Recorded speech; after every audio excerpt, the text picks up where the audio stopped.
today's video, I'm going to teach you how to turn on your camera in Microsoft Teams, ensuring you're prepared for your next meeting or virtual collaboration. Activating your camera in Teams is a straightforward process, but it's essential for a seamless experience. Let's walk through the steps together to make sure you're all set up. Firstly, begin by launching your Microsoft Teams application. If it's already open, make sure that you're signed in with your account. Once you're on the main screen, you can either join an ongoing meeting or create a new one. For the purpose of this guide, feel free to select either option based on your current needs.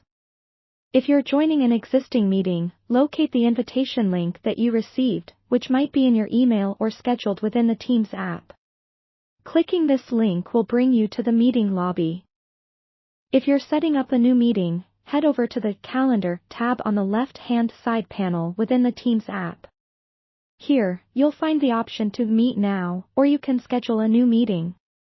Once you've started or entered the meeting, you'll find yourself in the meeting preview window, which is where you can configure your video settings. In this preview screen, one of the first things you will notice is a toolbar near the bottom of the window. Among the icons, you'll see a small camera symbol. When your camera is off, this icon will have a line through it, resembling a camera with a slash. To activate your camera, simply click on this camera icon. When the slash disappears, this indicates that your camera is now active and your video feed is visible to others in the meeting. Make sure that your device has granted permission to Microsoft Teams to access the camera, otherwise, you might not be able to turn it on. If you encounter a prompt asking for permission, follow the instructions to allow access.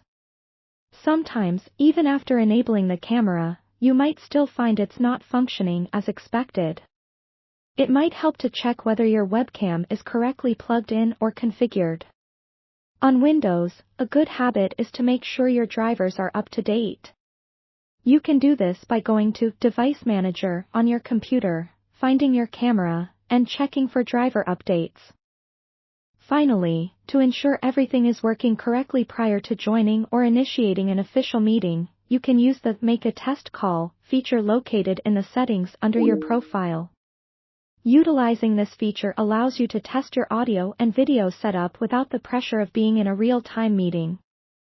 Once all is set, you're ready to join your meeting confidently, knowing your video is working perfectly. By following these simple steps, you can ensure good communication and visibility with your colleagues, making your virtual interactions feel more personal and effective. Thanks for tuning in, and happy connecting!